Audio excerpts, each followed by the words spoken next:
Allez, c'est parti. Vous vous mettez où vous voulez. On y va, vous prenez de la peinture, vous prenez des pinceaux, il y a des rouleaux, il y a plein de choses. Arthur, Marie et Mathilde sont invités à participer à un atelier d'expression animé par une art-thérapeute.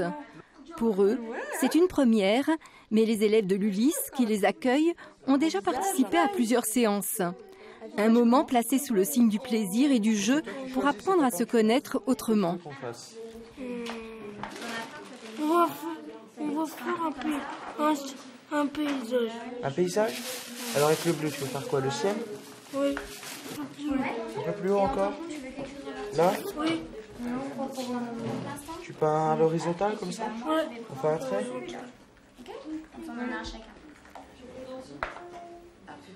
Une fois que tu es parti du collège, j'ai un entraînement de foot. Ah ouais, tu fais du foot? Tu joues quoi? Du foot fauteuil. D'accord. Et je suis au DFCO. Et tu fais quoi? Tu fais attaquant? Je fais milieu de terrain. Milieu de terrain? Tu marques des buts? Oui. Eh ben, Et demain, j'affronte Chalon-sur-Saône. Chalon? Et Nathan, il joue à Chalon. Ah ouais? Donc on va se voir demain parce que je vais l'affronter. En créant ainsi en duo, les jeunes se découvrent, s'accordent et vont de surprise en étonnement. La technique proposée par Hélène Paulette y est pour beaucoup. Le monotype est vraiment intéressant parce qu'on dépose sur une plaque de verre de la peinture. Donc déjà, on peut y aller avec ses doigts. Donc on peut déjà un petit peu en mettre partout, hors contrôle. Donc on peut se laisser un petit peu aller dans cet espace-là. Donc il y a un espace qui est proposé et à l'intérieur de ça, on peut complètement patouiller, patauger, faire un petit peu ce qu'on veut. Et le fait de mettre une feuille par-dessus permet de révéler des mélanges de matières qu'on n'avait pas forcément voulu, qui n'étaient pas forcément volontaires au départ. Donc c'est toujours intéressant, c'est toujours une surprise quand on ouvre un petit peu la feuille. C'est comme soulever le papier cadeau, qu'est-ce qu'il y a dedans?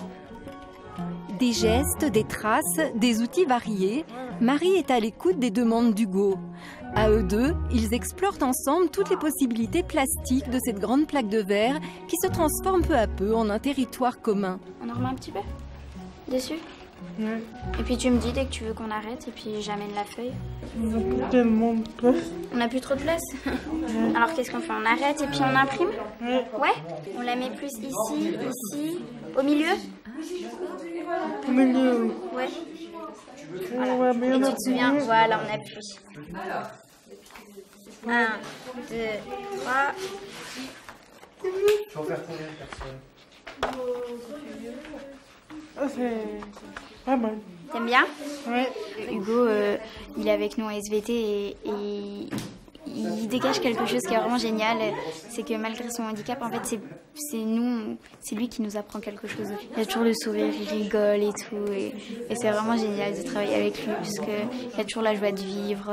Je ne m'attendais pas à ce que les élèves aient finalement autant de possibilités d'expression pour des élèves qui ont des troubles moteurs importants. Donc c'est vrai que c'était un petit peu la question, mais qu'est-ce qu'on pourra faire exactement? Qu'est-ce qui sera possible pour chacun ou pas? Et là, finalement, au fur et à mesure des séances, on découvre. Et je crois qu'eux aussi découvrent des possibilités qu'on n'imaginait pas. Ils parlent bien, ils sont contents qu'on soit là. Ça fait plaisir. Ils nous apprennent beaucoup.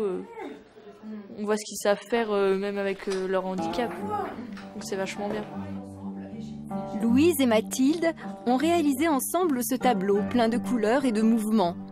Ensemble, elles feront le choix de ne pas l'imprimer. Peu importe, la révélation est ailleurs, dans l'espace de liberté et de partage qui s'est ouvert pour tous ces jeunes.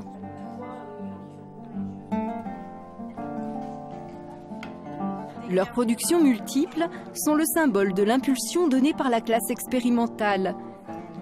L'aventure ne fait que commencer.